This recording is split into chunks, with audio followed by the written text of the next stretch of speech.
everyone, welcome back to my YouTube channel. I hope you're all doing really well.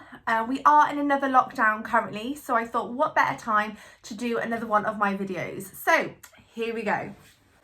So in this video, I'm going to be giving you loads of tips and advice on what to put on your wedding invitations, your RSVPs, your menus, and all of that sort of thing, and explain the do's and don'ts on what to put on there and what not to put on there.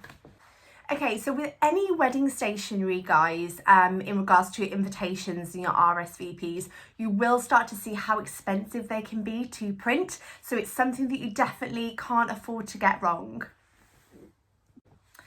Okay, so let's start with wedding invitations. The invites are the most important bit to your wedding stationery that you need to send out, because it's obviously telling people when you're getting married, the date of the wedding, the time, the ceremony, and the location. And of course, who's getting married.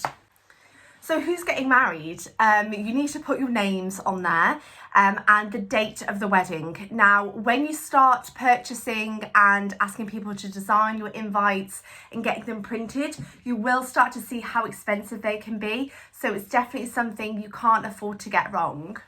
So I thought it might be helpful if I just designed quickly a invitation. I'm not an artist, so bear with me. It's literally helping you guys so you really understand what I'm trying to tell you what to do.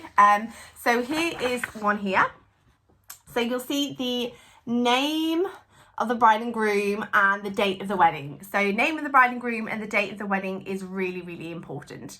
So I know that might sound a bit obvious that the name's really important, but just in case you have two Amelias or two Jacks in your family, you might want to think about maybe putting the surname just as an indication to who exactly is getting married. And also, please guys, double check that date, because you won't believe how many people will put the wrong year or even the wrong date. So just be careful, please double check everything. So my biggest bit of advice for you guys is to put what time the ceremony starts and also what time you want your guests to arrive. So for example, guys, if your ceremony is at 1:30 in the afternoon, I really recommending putting the arrival time that you want your guests to arrive, which I would recommend 1 o'clock, so half an hour before the ceremony starts. Gives you guys enough time to get all the guests seated and say hi to each other, and then put the actual time of the ceremony. I've seen it so many times, guys, where people are just still rocking up in the car park at like 25 minutes past 1 and the ceremony starting at 1:30 and I'm already getting the bride. So please guys, put the time you want your guests to arrive and what time the ceremony starts as well. If you have a big family, or you have a family who always rock up late or who are slightly awkward, maybe you want to put the arrival time slightly earlier, or perhaps if you're having some drinks before the ceremony actually starts, please put the time that you want your guests to arrive, and then it gives you a big chunk of time to get everyone sat seated ready for the bride to start walking down the aisle. Another thing that I would suggest you doing, guys, is checking what postcode you're putting on your wedding invitations. What I mean by that is sometimes we have the ceremony perhaps at a church off-site, and then you've got your wedding reception at a wedding venue a bit later on the day. So what you don't want to do is put just one of the postcodes, because you might have people rocking up to the wedding reception instead of the church first. So please check what postcode you're putting on there. So I would recommend putting the church on there and then followed by the wedding reception's postcode and address. What I'd also be tempted to do as well, guys, is maybe on a Sunday afternoon, you two go off together, that's the bride and groom, go off together in your car and put in the postcode in your sat nav. Then this way, even though you probably know where it is, when your guests are putting it in the postcode on the day of the wedding, they too are also arriving at the same destination that you are. Okay, so now let's talk about RSVPs. RSVP, find out what it means to me. RSVP, take it easy. It's not how it goes. Okay, so RSVPs. What's it stand for? Hang on, let me just check. Okay, I'm back. It's in French. No one needs to know about it. The important thing is that you have them, okay? So one thing that my couples always complain about is that no one ever responds to their wedding invitations. So you could ask your friends and family to respond by a certain date and you never hear from them. Frustrating, I know. So here are a couple of suggestions to try and make your family respond to you by that date. So what I'd be tempted to do is put please respond to the wedding invitation to let me know if you're attending or not, and their deadline. So literally you could probably mention the word dead, that would be okay. Deadline. So one thing to do is ask them to pick a song for your wedding. So you could just put on there, please respond by this date. We need you to pick one of our songs for our wedding dancing. That way I feel like everyone's like, oh my God, I've got a favourite song, I need that at the wedding. And they're more than likely to respond to you. I know, it sounds bad, doesn't it?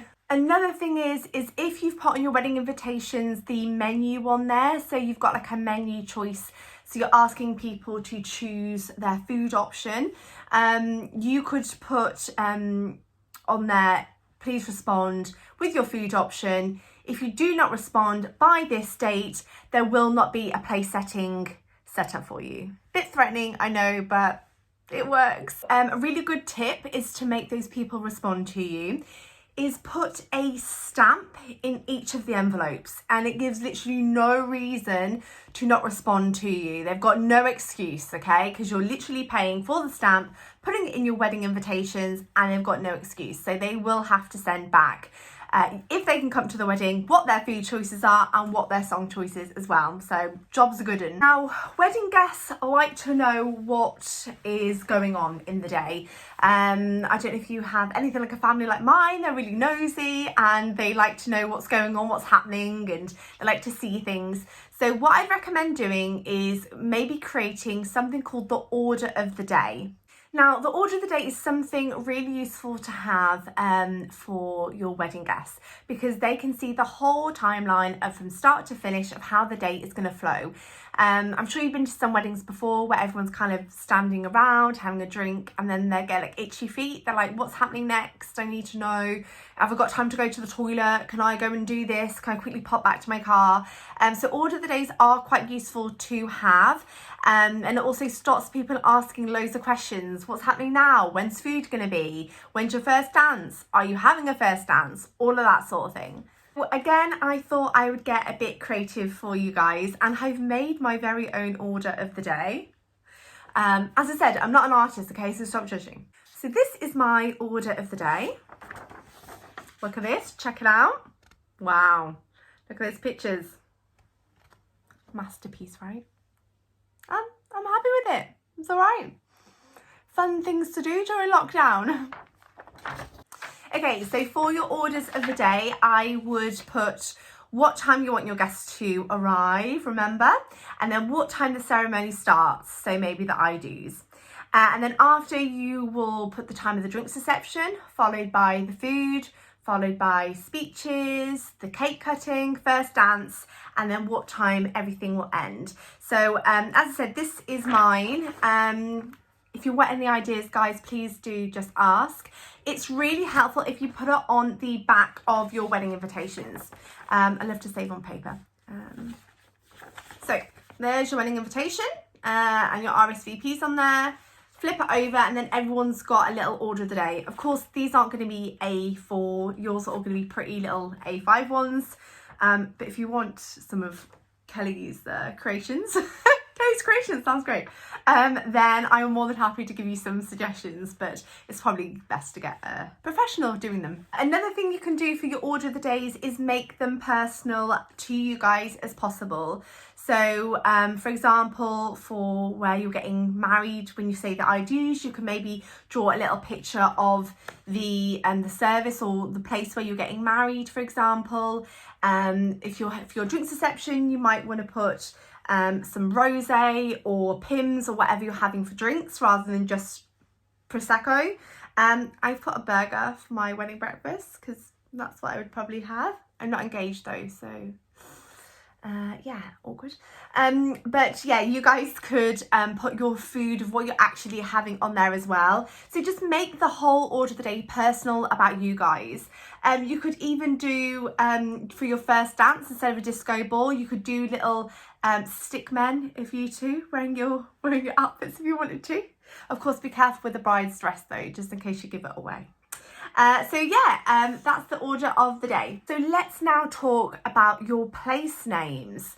So for the table, you'll have little place names dotted around on the tables for everyone, so everyone knows where they're sitting. So I've made one. Obviously, they're not going to be as big as this, but it's just to help you guys. One here. Ooh. So impressed with myself. So this is your place name, for example, okay? So what I would really recommend you doing is putting a little secret inside your place names. When I say secret, I mean that everyone has got a bit of memory loss when it comes to a wedding day. A bit like when you go to an airport, you just forget how to get on an aeroplane. Yeah, so I would recommend putting some words in your place names. So if you've got people to choose their menus, or you guys have just picked a menu for them, people want to know what they're eating, or if you've got a choice menu, they'll probably forgot what they're meant to be eating, and then you might have some waitresses asking and they can't remember, and it's just chaos. So here's my place name. Da, da, da. Woo! That is a menu inside. Okay, so inside your place names, you will have the starter, the main, and the dessert. So soup, beef, I'd always have beef.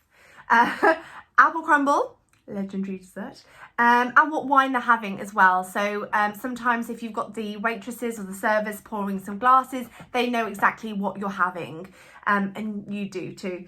And also if you've got any allergies at the bottom, so you can either circle them or you'll state inside each card what that allergy is, just in case the waitress needs to double check on things, okay? So it's a really little handy thing to have, and it helps your guests out to remind them what they're eating as well. If you're not having a choice menu and everyone is literally eating the same thing, then inside your place cards, you could put something else. So one of my personal things to do inside your place cards is do a fun fact, or like a crazy fact about someone who sat on the table around you, okay? So when you have breaks, or sometimes you don't know who's on the table and it's a bit awkward and you need to make small talk, it's quite nice to do. So everyone opens up their place card and there'll be like a fun or funny fact about someone sat on the table, and then everyone around has to go and guess who that sort of fact belongs to. It's a really great conversation starter, and it kind of breaks the ice on the table as well. Okay, so let's now talk table names or table numbers. That is one thing that people are always really confused about, what they should have. Let's talk table numbers. So I personally think they are timeless, they're elegant, and they're simple. Okay, so when people are looking at the table plan, they literally are just looking at the numbers and they just head to the table, because I assume most people know numbers. So it's really straightforward, and then there's no sort of confusion on where your guests are meant to be sitting, and they can just go to their number, sit down, look at their pretty place name, and then start eating. Your table numbers don't have to be in order. So 1, 2, 3, 4, 5, 6, 7, 8, 9, 10. They could be any number. So they could be relevant for the couple. So maybe it's a date of an anniversary or your birthday date. It could be anything which is really relevant for you. So remember, making every aspect of your day personal to you both. That is a great opportunity to do that for you. Again, it's numbers, it's simple, and timeless. It just works. Okay, so let's now talk table names. I'm sorry if you can hear the church bells in the background. It's very nice, actually. It's a bit frosty outside as well, so yeah, feeling really festive. Pretend they're church bells for weddings, okay? Let's have some atmosphere. So where was I? Table names. So if you're going to be daring and do table names, there are so many options for you on what you can pick. What I've seen quite a lot of couples do is holiday destinations or places they have visited together, which is really sweet. If you're a bit adventurous and you've been to a lot of places, then it kind of, again, adds that personal detail onto your wedding day. What you could do is on your table plan, have the map of the world, and then have all of your table names as pictures perhaps of where you visited, and then people can just go ahead for that. Or you might want to do the places of where you visited as well. Maybe on the back have a photograph of you and your husband or your wife to be on the back of that. To give you some more examples on table names, they could be your favourite bands, favourite music. I don't know if you're like really into music and you've been to loads of concerts, they could be all your little concert tickets on there. They could be your careers. So for example, you could do half of the room flower names if you're a florist, and then the other half of the room animal names if you're a vet or something, and just make all of your names personal to you both. And it's quite fun then as well, rather than just basic table names. Okay guys, that then concludes my video for today. I hope you found it really useful and you've enjoyed all my lovely drawings. Please give me a subscribe or a like if you found the video helpful. I will be posting some more, especially because we're in lockdown still. But I do have an Instagram account, it's Kelly_and_weddings. Again, I post on there frequently. So keep updated with all the hints and tips for your wedding, and I will speak to you all very soon. Take care. Bye.